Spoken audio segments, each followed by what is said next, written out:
ये तो फैक्ट है कि डायनासोर्स को रियलिटी में किसी ने नहीं देखा है। तो डायनासोर्स के बारे में हमने जो भी जाना वो या तो बुक्स को पढ़ के जाना है या फिर मूवीज़ और टीवी शोज को देखकर जाना है। लेकिन क्या हो अगर मैं आपसे कहूँ कि डायनासोर्स के बारे में हम जो भी बातें जानते हैं उनमें से बहुत सी बातें झूठ हैं। जैसे जैसे पैलेंटोलॉजिस्ट ने नए नए फॉसिल्स को ज़मीन से निकालकर उनकी स्टडी किया, तो उसी के साथ साथ हमें इन एंशिएंट रेप्टाइल्स के बारे में रिफाइंड इन्फॉर्मेशन मिलती रही, जिससे हमें डायनासोर से रिलेटेड बहुत से मिसकंसेप्शंस के बारे में पता चला। तो आज इस वीडियो में हम उन्हीं मिसकंसेप्शंस पे नजर डालने वाले हैं और साथ ही साथ उनके पीछे की सच्चाई भी बताएंगे, इसलिए इस वीडियो को एंड तक जरूर देखना। तो चलिए वीडियो को स्टार्ट करते हैं। हम सबको यही बताया और दिखाया जाता है कि एक ह्यूज एस्टेरॉयड के टकराने से सभी तरह के डायनासोर्स का एक साथ अंत हो गया, पर ऐसा नहीं है। फर्स्ट ऑफ ऑल, सभी डायनासोर्स का एक साथ अंत नहीं हुआ था। एस्टेरॉयड के इम्पैक्ट से 75% डायनासोर विलुप्त हुए थे और बची हुई स्पीसीज डिफरेंट रीजन की वजह से विलुप्त होती गई थी। लेकिन मांस खाने वाले डायनासोर्स का एक ग्रुप था जिसका नाम थेरोपॉड्स है। स्टडीज बताती हैं कि उस ग्रुप के स्मॉल डायनासोर्स उस मास एक्सटेंशन को भी सर्वाइव कर गए थे और ये डायनासोर बीते समय के साथ बर्ड्स में इवॉल्व हो गए।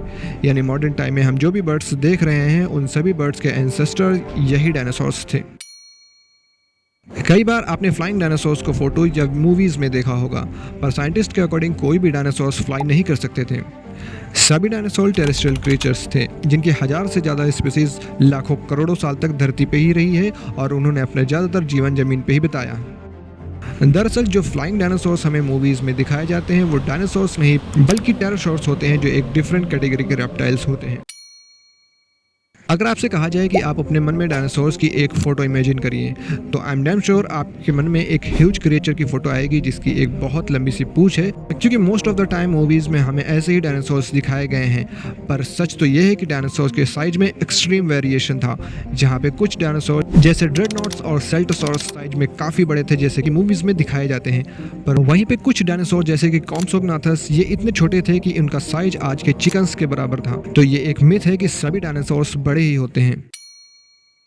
अगर मैं आपसे पूछूं कि आपने ऐसे डायनासोर्स देखे हैं जिनके बर्ड्स के जैसे फीदर्स हों, तो आप में से ज़्यादातर लोगों का जवाब ना में होगा, क्योंकि हमें जो मूवीज़ में डायनासोर्स दिखाए गए हैं उनकी स्किन रफ टफ और भद्दी सी होती है। लेकिन सभी डायनासोर्स ऐसे नहीं थे। कुछ डायनासोर्स जैसे कि वेलोसिरैप्टर्स, माइक्रोरैप्टर्स ऐसे थे कि इनकी स्किन बर्ड्स की तरह फीदर्स वाली थी और साथ ही साथ ये मॉडर्न बर्ड्स के जैसे कलरफुल भी थे। स्टडी बताती है कि फर्स्ट डायनासोर्स फीदर वाले नहीं थे, बल्कि फीदर वाले डायनासोर्स बाद में इवॉल्व हुए हैं। इनिशियली पैलियोंटोलॉजिस्ट ये मानते थे कि डायनासोर्स कोल्ड ब्लडेड यानी ठंडे खून वाले रेप्टाइल्स थे, जैसे कि आज के ज़माने के लिजर्ड और क्रोकोडाइल होते हैं। इसलिए डायनासोर्स के बारे में ये माना जाता था कि ये स्लो मूविंग रेप्टाइल्स थे। लेकिन मॉडर्न स्टडीज़ ने इस नज़रिए को पूरी तरह से चेंज कर दिया। मॉडर्न स्टडीज़ के अकॉर्डिंग कुछ डायनासोर्स हकीकत में धीरे धीरे ही चलते थे, जैसे कि ब्रंचोसॉरस और स्टेगोसॉरस। लेकिन वहीं पे कुछ डायनासोर जैसे वेलोसिरैप्टर, ऑर्निथोमिमस, ये डायनासोर्स बहुत ही एजाइल थे और maximum 14 to 80 kilometre per hour तक की स्पीड से भी चल सकते थे। ऐसे ही और भी बहुत से मिसकंसेप्शंस हैं डायनासोर से रिलेटेड, लेकिन इस वीडियो में बस इतना ही। जाने से पहले वीडियो को लाइक ज़रूर करना, चैनल को सब्सक्राइब करना मत भूलना ऐसे ही इन्फॉर्मेटिव और इंटरेस्टिंग वीडियोज़ देखने के लिए।